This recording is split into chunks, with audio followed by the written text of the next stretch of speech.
Assalamualaikum warahmatullahi wabarakatuh. Kami dari kelompok 2 Manajemen Retail akan menjelaskan bab inovasi dan teknologi industri kreatif di era milenial.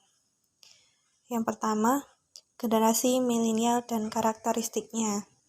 Jadi, siapa milenial?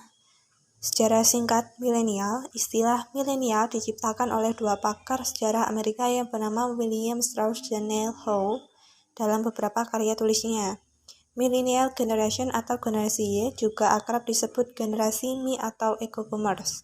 Secara harfiah memang tidak ada demografik khusus untuk menentukan kelompok seperti apa generasi milenial. Namun menurut para peneliti sosial, generasi milenial atau generasi Y adalah generasi yang lahir pada rentang tahun 1980 sampai dengan tahun 2000-an. Dengan kata lain, yaitu orang-orang yang saat ini berusia rentang 20-an sampai 40 tahunan. Karakteristik generasi milenial. Berdasarkan buku Profil Milenial Indonesia oleh Kementerian Pemberdayaan Perempuan dan Perlindungan Anak dan Badan Pusat Statistik menyebutkan sebagai berikut. Yang pertama, akrab dengan penggunaan teknologi. Hal ini dapat dilihat dari bagaimana mereka, para milenial, dapat menghabiskan waktu berjam-jam di depan layar laptop ataupun HP. Yang kedua, mereka mampu membuat inovasi baru yang bermanfaat. Akrabnya dengan teknologi, para milenial juga berinovasi menciptakan berbagai aplikasi yang bermanfaat dan dapat memudahkan masyarakat. Misalnya saja yang ada di Indonesia adalah Gojek dan Tokopedia dan banyak lainnya. Yang ketiga, pendidikan mereka yang unggul. Generasi milenial lebih melek terhadap pentingnya pendidikan dibandingkan dua generasi sebelumnya. Bagi mereka, pendidikan bukan hanya mampu mengubah kualitas hidup, namun dengan berpendidikan, mereka juga akan mendapatkan wawasan yang luas. Yang keempat, informatif, kreatif, dan produktif. Kemudian akses terhadap ilmu pengetahuan menjadikan generasi milenial menjadi orang yang informatif terhadap perkembangan situasi yang ada di berbagai belahan dunia. Gaya informasi ini membuat para milenial memiliki banyak ide-ide kreatif yang bermanfaat serta dapat diterapkan di kehidupan sehari-hari. Yang kelima, pola pikir yang terbuka, sikap open-minded yang lekat pada milenial, cara pandang mereka yang tidak terpaku pada kebiasaan umum yang telah berlaku sejak lama. Mereka menjadi lebih mampu menerima kebiasaan baru karena pola pikir mereka yang luas. Yang keenam atau terakhir, kritis terhadap situasi politik dan sosial ekonomi. Pola pikir yang luas membuat milenial sangat kritis dalam menyikapi suatu masalah, apalagi terkait berita viral yang ada di internet. Mereka sangat reaktif untuk berkomentar dan menyampaikan pendapatnya. Namun tidak hanya itu, mereka juga memiliki kepedulian yang besar dalam situasi-situasi tersebut yang berkembang di penjuru dunia. Yang selanjutnya adalah cara menjadi generasi milenial yang bermanfaat. Yang pertama adalah membuat visi yang realistis. Visi yang realistis di sini adalah membuat visi misi yang sesuai dengan keadaan yang ada, sesuai dengan kondisi yang terjadi sehingga bisa membuat visi yang sesuai sehingga pada akhirnya akan bisa membuat sesuatu yang bisa mengatasi hal yang terjadi. Yang selanjutnya adalah membangun ide. Ide yang dibangun adalah harus ide-ide yang mempunyai nilai yang baik untuk bisa memajukan baik dirinya sendiri ataupun lembaga dan negara. Yang selanjutnya adalah membuat bisnis startup. Membuat bisnis ini merupakan salah satu bagaimana cara menjadi generasi milenial yang bermanfaat. Dengan membuat bisnis tentu bukan hanya untuk menguntungkan dirinya sendiri, tapi juga bisa menguntungkan masyarakat sekitar. Yang selanjutnya adalah memiliki skill. Skill ini merupakan hal yang sangat penting dikarenakan skill adalah suatu bentuk dari kreativitas ataupun kemampuan yang dimiliki oleh generasi milenial itu sendiri. Yang selanjutnya adalah berpikir lebih kritis. Berpikir lebih kritis di sini adalah harus bisa berpikir dengan melihat situasi yang ada serta harus berpikir untuk maju ke depan. Yang selanjutnya adalah menggunakan media sosial secara bijak. Media sosial ini merupakan media yang sangat sering digunakan oleh generasi milenial, baik digunakan untuk berbisnis ataupun mengerjakan kegiatan-kegiatan lain. Dan itu bisa saja berefek negatif. Dan disinilah generasi milenial harus bisa menjaga media sosial dan menjaga dirinya untuk bisa menggunakan media sosial lebih baik lagi. Yang selanjutnya adalah, atau yang terakhir, membantu orang lain. Membantu orang lain di sini adalah bisa bermanfaat bagi orang lain. Bermanfaat bagi orang lain di sini bukan hanya membantu secara finansial, tetapi juga bisa membantu untuk memberikan suatu pelayanan kepada sesama. Materi selanjutnya adalah industri kreatif teknologi. Industri kreatif sendiri merupakan sebuah aktivitas atau kegiatan ekonomi yang terkait dengan menciptakan atau penggunaan pengetahuan informasi untuk bersaing di kancah global. Inovasi sangat diperlukan dalam industri ini.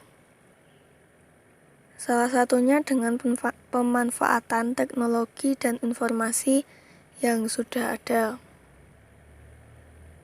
seperti yang sudah dikembangkan di negara-negara maju, di mana industri kreatif tidak hanya mengandalkan kreativitas manusia, tetapi juga memaksimalkan teknologi sebagai penggerak utama dari industri kreatif ini. Beberapa jenis industri kreatif teknologi yang sudah banyak dikembangkan adalah yang pertama, sektor industri permainan, di mana sektor ini terkait dengan kreasi permainan, produksi permainan yang tujuannya tidak hanya bersifat hiburan tetapi juga bersifat edukatif. Kemudian industri kreatif musik. Industri kreatif sektor musik ini terkait dengan pengkreasian sebuah musik, komposisi lagu, menciptakan lagu, proses produksi, proses rekaman, dan sebagainya, yang dikembangkan dengan menggunakan banyak software yang bisa digunakan di sebuah PC atau laptop. Selanjutnya adalah industri layanan komputer dan perangkat lunak, yang di dalamnya meliputi jasa layanan komputer, pengolahan data, pembuatan website, periklanan yang berbasis internet atau marketing digital, kemudian desain sistem, desain portal, dan sebagainya. Yang terakhir adalah industri pertelevisian, yang di dalamnya berkaitan dengan pembuatan konten kreatif, produksi, hingga pengemasan acara televisi. Tujuannya agar industri pertelevisian tidak hanya mendapat keuntungan dari tawaran iklan, tetapi juga dapat memanfaatkan manajemen yang keseluruhannya dapat dijadikan lahan bisnis untuk meraih berbagai keuntungan. Produk-produk dari masing-masing sektor industri adalah misalnya dari industri permainan, itu menghasilkan banyak game-game online seperti yang marak saat ini. Kemudian dari musik, itu penjualan album tidak hanya melalui album fisik, tetapi juga dijual melalui software seperti Spotify dan sebagainya. Kemudian industri layanan komputer dan perangkat lunak ini menghasilkan banyak aplikasi saat ini, dan jasa seperti jasa pembuatan website dan sebagainya. Yang selanjutnya adalah industri kreatif inovasi. Industri kreatif didefinisikan sebagai industri yang berfokus pada kreasi dan eksploitasi karya, kepemilikan intelektual seperti seni rupa, film dan televisi, piranti lunak, permainan ataupun desain fashion, dan termasuk layanan kreatif antar perusahaan seperti iklan, penerbitan, dan desain. Pada revolusi industri 4.0, terjadi penggabungan teknologi otomatis dan cyber sehingga dalam aktivitas bisnis terjadi otomatisasi serta pertukaran data. Seperti diketahui bahwa revolusi industri 4.0 ini banyak perusahaan yang telah menerapkan konsep digitalisasi atau otomatisasi pada sistem proses operasionalnya. Perkembangan teknologi digital telah memberikan pengaruh signifikan pada sektor ekonomi kreatif di Indonesia. Pemanfaatan teknologi digital sudah dapat dirasakan dampaknya di berbagai subsektor seperti desain, musik, seni rupa, dan subsektor lainnya. Berkaitan dengan perkembangan tersebut, peluang industri kreatif digital semakin besar. Di industri kreatif digital adalah industri kreatif yang menggabungkan unsur kreatif dan pemanfaatan teknologi digital dalam proses maupun produk akhirnya. Secara umum, inovasi adalah suatu proses atau hasil pengembangan pemanfaatan suatu produk atau sumber daya yang telah ada sebelumnya sehingga memiliki nilai yang lebih berarti. Inovasi diartikan sebagai proses dari mulai menemukan ide dan gagasan, proses produksi sampai kepada proses pemasaran. Inovasi adalah menghasilkan sesuatu yang baru dan bernilai baik dalam produk, proses, ataupun jasa. Perusahaan yang berhasil menciptakan keunggulan bersaing adalah perusahaan yang mampu untuk menciptakan sebuah inovasi dan kreativitas melalui proses inovasi yang efektif dan terencana.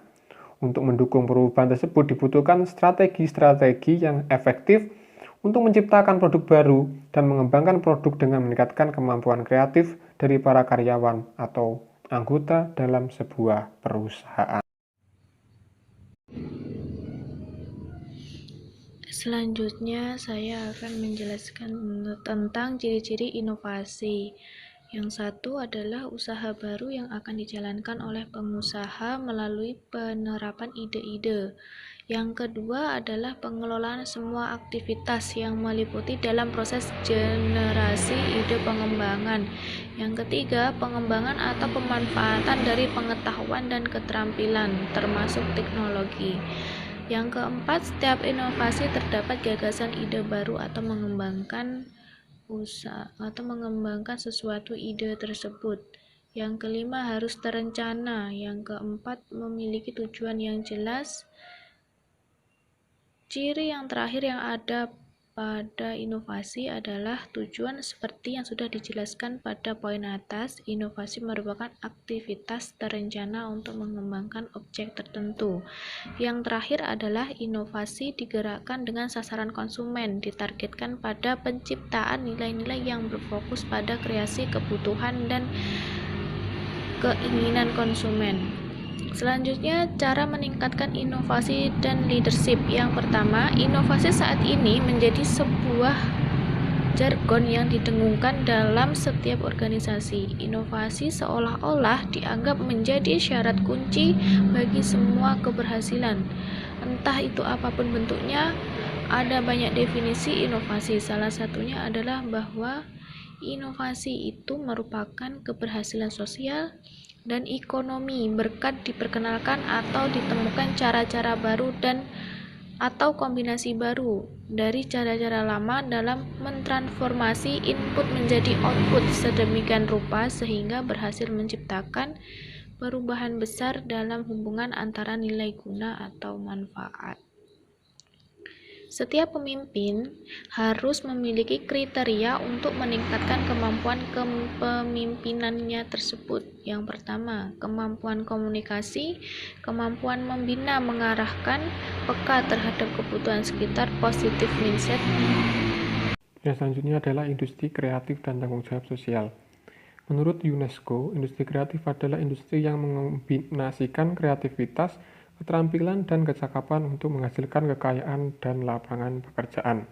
Industri kreatif dibentuk oleh budaya kreatif, yaitu budaya mengkombinasikan kreasi, produk, dan komersialisasi. Yang selanjutnya adalah produk dari industri kreatif disebut produk komersialisasi, yaitu berupa barang dan jasa kreatif. Menurut Hermawan K., yang dikutip oleh Kelompok Kerja Indonesia Desain Power Departemen Perdagangan RI, komersialisasi adalah segala aktivitas yang berfungsi memberi pengetahuan kepada pembeli tentang pengaruh barang dan jasa yang disediakan dan juga mempengaruhi konsumen untuk membelinya. Sekarang, semakin disadari bahwa industri kreatif yang berfokus pada penciptaan barang dan jasa dengan mengandalkan keahlian, bakat, dan kreativitas sebagai kekayaan intelektual adalah merupakan harapan bagi ekonomi di Indonesia juga untuk bisa bangkit, bersaing, dan meraih keunggulan dalam ekonomi global. Oleh karena itu, upaya mengembangkan berbagai faktor yang signifikan perannya dalam ekonomi kreatif, yaitu sumber daya insani, bahan aku berbasis sumber daya alam, teknologi, tatanan institusi, dan lembaga pembiayaan yang menjadi komponen dalam model pengembangan. Yang selanjutnya adalah tanggung jawab sosial. Tanggung jawab sosial perusahaan atau corporate social responsibility atau CSR adalah konsep manajemen di mana perusahaan mengintegrasikan masalah sosial dan lingkungan dalam operasi bisnis mereka dan interaksi dengan pemangku kepentingan mereka. Mempromosikan penggunaan CSR di kalangan UMKM membutuhkan pendekatan yang sesuai dengan kebutuhan dan kapasitas masing-masing bisnis ini dan tidak mempengaruhi kelangsungan ekonomi mereka. Akan lebih baik bagi suatu bisnis berdasarkan program CSR-nya pada pendekatan triple bottom line atau TBL yang telah terbukti menjadi alat yang berhasil bagi UMKM di negara berkembang untuk membantu mereka memenuhi standar sosial dan lingkungan tanpa mengorbankan daya saing mereka.